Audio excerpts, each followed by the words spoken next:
अभी मैं हूँ ज़ेबा आपा इंस्टीट्यूट के अंदर और मेरे पीछे आप जो ये छोटे बच्चे देख रहे हैं, ये सारे बच्चे स्पेशली एबल्ड हैं, लेकिन ये जो बच्चे हैं बहुत टैलेंटेड है। और ये जो इंस्टीट्यूट है ज़ेबा आपा, इसका नाम आपने नेशनल लेवल पे सुना होगा क्योंकि इसके जो फाउंडर है रिसेंटली उनको पद्मश्री से भी नवाजा गया और काफ़ी सक्सेस स्टोरीज़ इस इंस्टीट्यूट से हमें देखने को मिली है।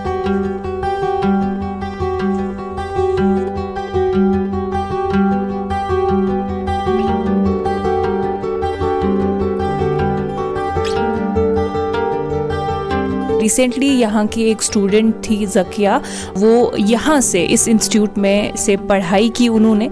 उसके बाद वो अलीगढ़ गई जहाँ पे उन्होंने ग्रेजुएशन की और अलीगढ़ मुस्लिम यूनिवर्सिटी से ही उन्होंने मास्टर्स किया। डिस्पाइट बीइंग स्पेशली एबल्ड, उनको इस स्कूल की फाउंडेशन की वजह से आज वो एक बहुत बड़े मुकाम पे है।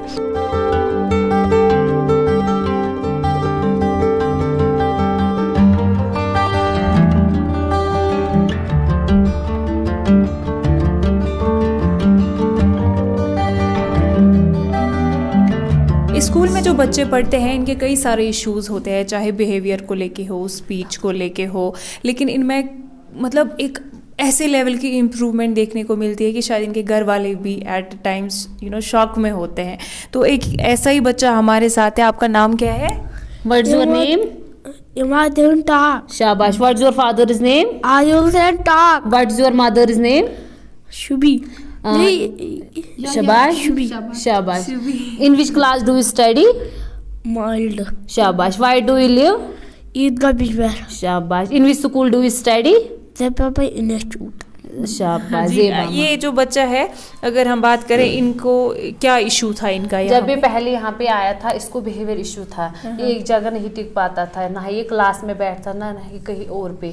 फिर हमने इस पे इंटरवेंशन किया, उसके बाद ये अब अच्छी तरह से क्लास में बैठ पाता है और कुछ बेसिक कंसेप्ट हमने इसको दिए ये अच्छे से जैसे कलर कंसेप्ट दिए या शेप इसका कंसेप्ट दिए, वो अभी अच्छी तरह से कर पाता है। देखते हैं। चलो आगे बोलो ये कौन सा कलर है? ग्रे। ग्रे। शाबाश। बोलो ये कौन सा कलर है? वाइट। वाइट। बोलो ये कौन सा कलर है? ब्लैक। ब्लैक। ये कौन सा कलर है? येलो। शाबाश। ये कौन सा कलर है? रेड। रेड। शाबाश। ये कौन सा कलर पहना है? ये वाला। ये वाला। ब्लैक। शाबाश। ये वाला। शाबाश। ये वाला। वाइट। वाइट। शाबाश। आपके दांतों को कौन सा कलर है? वाइट। वाइट। Very good.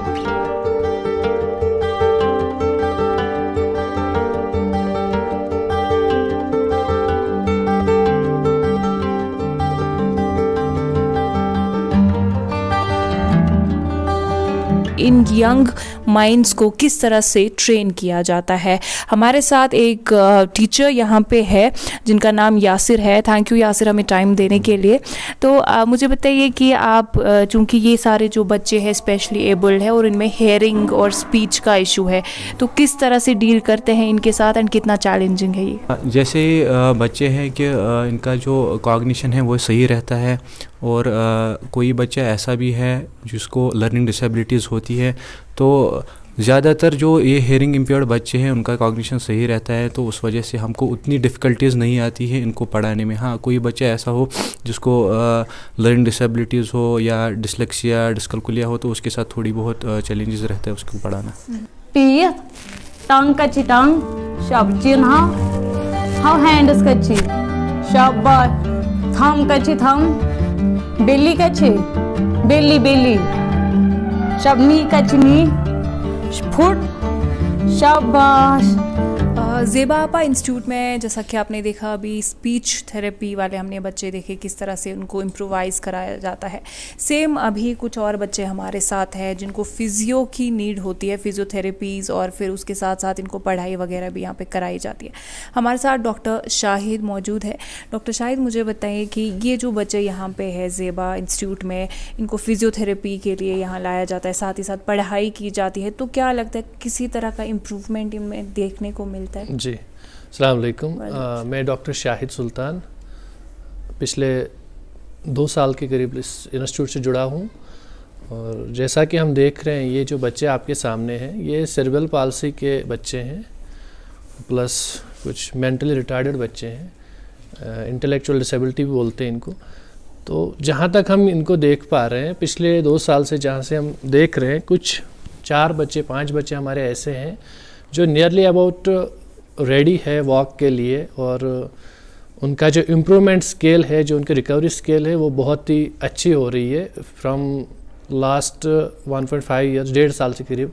और अभी जो आप देख रहे हैं हमारे सामने जो बच्चे हैं, इसमें आप ये मान के चलिए कि हर डिस्ट्रिक्ट से हमारे पास बच्चे हैं, एक डिस्ट्रिक्ट से नहीं है, जो पूरा साउथ का एरिया पूरा कवर है। लेकिन कुछ ऐसे भी बच्चे हैं जिनको अभी बहुत टाइम भी लगेगा ठीक होने में, और कुछ ऐसे भी है जो ठीक भी हो रहे हैं और हो भी चुके हैं। हमारे पास में 2-3 स्टडीज़ ऐसी है जो अभी निकल के गई है, जिनको हम कहते हैं ऑर्थोपेडिक डिसेबिलिटी या ऑर्थोपेडिक कंडीशन थी उनमें, वो ठीक है। अभी मैं आपको सामने 2-3 केसेस बता रहा हूँ, उनके नाम भी लेना चाहता हूँ मैं। हमारे पास में बच्चे हैं, मुंतहा है, जैद है, फरहान है। ये जो बच्चे हैं हमारे पास में, ये सेरेब्रल पॉल्सी जो बाय बर्थ कंडीशन होती है एक, जिसमें हाइपोक्सिक कंडीशन होती है ब्रेन में, और बच्चे को पूरी ऑक्सीजन नहीं मिल पाती, जिसकी वजह से ब्रेन डैमेज होती है। जैसा हम सब जानते हैं कि ब्रेन एक ऐसी चीज़ है जो पूरी बॉडी को कंट्रोल करता है। जो सेरेब्रम का एरिया होता है उनका थोड़ा सा उसमें गड़बड़ हो जाती है। समझ जाइए कि कुछ ब्रेन का एरिया जो है, जो ऊपर वाले ने डिवाइड किया हुआ है, कुछ हम समझते हैं कुछ एरिया रिटार्ड हो जाता है, फिर उसको वापस हमें ट्रेन करना पड़ता है। उस एरिया को हम कैसे ट्रेन करते हैं, हम कैसी टेक्निक से यूज़ करते हैं या बाकी चीज़ें इक्विपमेंट्स यूज़ करते हैं इनको ठीक करने के लिए। ज़ेबा आपा इंस्टीट्यूट जो अपने आप में एक रेवोल्यूशनरी पहल है, और न सिर्फ स्टेट और यूटी लेवल पे बल्कि नेशनल लेवल पे भी इसको रिकग्निशन मिली है। लोगों को इसके बारे में पता है, फिर चाहे वो कश्मीर से ताल्लुक़ रखते हो या इंडिया में किसी भी स्टेट से ताल्लुक़ रखते हो। अब ज़ेबा आपा इंस्टीट्यूट जो है, वहाँ की चीफ फंक्शनरी हमारे साथ मौजूद है, आदिल रशीद साहब। Thank you so much sir हमें टाइम देने के लिए। तो सबसे पहले तो आपको मुबारकबाद कि आप जो है इतना बड़ा इंस्टीट्यूट चला रहे हैं, और जो स्पेशली एबल्ड हमारे बच्चे हैं उनका ख्याल यहाँ रखा जा रहा है। तो थोड़ा बहुत पहले इस इंस्टीट्यूट के बारे में बताएं, किस तरह से शुरू हुआ, क्या क्या चैलेंज फेस किया आपने? Thank you so much. जैसे आपने ज़ेबा आपा इंस्टीट्यूट ऑफ इंक्लूसिव एजुकेशन की बात की, 2008 में इसकी बुनियाद हमने डाली, जावेद जी जो हमारे फाउंडर है, जिसको रिसेंटली गवर्नमेंट ऑफ इंडिया ने पद्मश्री से भी नवाजा जी। तो जावेद साहब, या आपने ज़ेबा आपा इंस्टीट्यूट ऑफ इंक्लूसिव एजुकेशन की बात की, वो किसी तारुफ के मोहताज नहीं है। पूरी दुनिया में मैं ये कहूँगा कि हिंदुस्तान से बाहर भी जो हमारी दुनिया है, वहाँ पे लोग उसको जानते हैं, उसके काम को सराहना करते हैं। और ज़ेबा आपा इंस्टीट्यूट ऑफ इंक्लूसिव एजुकेशन अपने आप में इसलिए मिसाल है क्योंकि आपने खुद आज यहाँ पे देखा किस तरह से यहाँ पे बच्चों को एजुकेशन, रिहैबिलिटेशन जो सर्विसेज है वो प्रोवाइड की जाती है। और यहाँ पे जो आपने इंफ्रास्ट्रक्चर देखा वो पूरा आपको एक्सेसिबल है फॉर ऑल जो हमारे डिसेबिलिटीज़ है, जो डिसेबिलिटीज़ यहाँ पे जो बच्चे हमें यहाँ आ रहे हैं जी। और एक बात अगर आप देखोगे, जैसे कि ह्यूमैनिटी वेलफेयर ऑर्गेनाइजेशन हेल्पलाइन, जो कि इसकी एक पेरेंट ऑर्गेनाइजेशन है, जो ज़ेबा आपा इंस्टीट्यूट ऑफ इंक्लूसिव एजुकेशन को चला रही है। चैलेंजेस की आपने बात की, चैलेंजेस बहुत सारे थे। जब इनिशियली हमने शुरू ये स्कूल किया 2008 में, 3 बच्चों से शुरू करके आज हमारे पास करीबन 160 बच्चे जो कि यहाँ पे एजुकेशन और रिहैबिलिटेशन सर्विसेज अवेल कर रहे हैं। पेरेंट्स का इसमें काफ़ी ज़्यादा रोल है। जब उर्वा यहाँ पे आई, उसको मतलब अपने एडीएल्स का कुछ पता नहीं था। ADLs means activities of daily living. जो इंसान रोज़मर्रा जो भी काम करता है उसका कोई कंसेप्ट नहीं था। फिर हमने उनको यहाँ पे पहले एडीएल्स पे काम किया, उनके एडीएल्स को इम्प्रूव किया। अब ये अपने काम अच्छे से कर पाती हैं। उसके बाद हम उनको यहाँ पे बेसिक कंसेप्ट देते हैं, वो यहाँ पे उर्वा आपको दिखाएगी।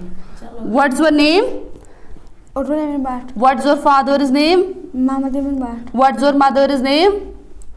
No, Bano. Where do you live? Jarbokola. In which class do you study? Minder. आपके यहाँ से एक बच्ची अलीगढ़ मुस्लिम यूनिवर्सिटी तक पहुँची है, थोड़ा उनके बारे में बताएं। देखिए, जाकिया मंजूर एक बच्ची ज़ेबा आपा इंस्टीट्यूट ऑफ इंक्लूसिव एजुकेशन में 2008 में एनरोल हुई थी। तो जिसने उसके बाद यहाँ से 8वीं का एग्ज़ाम पास किया था। 8वीं का एग्ज़ाम पास करने के बाद 100% ब्लाइंड बच्ची है। तो उसके बाद वो यहाँ पे जो लोकल हायर सेकेंडरी हमारी है, गर्ल्स हायर सेकेंडरी बीजबिहारा जिसका नाम है, वहाँ पे उसने 10+2 का जो बोर्ड एग्जामिनेशन है वो विद हाई अराउंड 80% मार्क्स उसने वहाँ से लिए। उसके बाद वो अलीगढ़ मुस्लिम यूनिवर्सिटी चली गई, जहाँ पे उसकी सिलेक्शन BA ऑनर्स उसने BA in English I think, तो उसने उसमें एडमिशन ले लिया और आजकल शायद उसने मास्टर्स भी कंप्लीट किया। तो उससे बड़ी सक्सेस स्टोरी क्या है। दूसरी बच्ची उसी के साथ थी जिसका नाम साइमा था, काफ़ी क्लोज फ्रेंड्स भी थे, तो वो आजकल गवर्नमेंट जॉब कर रही है। सर्कल। शाबाश। कौन? ये कौन सी शेप है? हार्ट। ये कौन सी शेप है? Star. Very nice, very nice. क्यों चालू है अभी जब सब स्कूलें बंद है, तो ये ऑन क्यों है, क्यों खुला रहता है? इसका हम यही कहेंगे कि अगर हम इसमें गैप करेंगे फिजियोथेरेपी सेशन में, तो ये बच्चे वापस उसी कंडीशन में चले जाते हैं। सो हम पेरेंट्स को भी रोज़ उनसे जायज़ा लेते हैं, भाई आपका बच्चा इस कंडीशन में है, आपको अब क्या करना है, इसके आगे रिहैबिलिटेशन, उनके जो होम बेस्ड रिहैबिलिटेशन वो उनको दी जाती है, फिर वो जो इसको कहते हैं कंटिन्यूटी वो मेंटेन कर पाते हैं उस हिसाब से।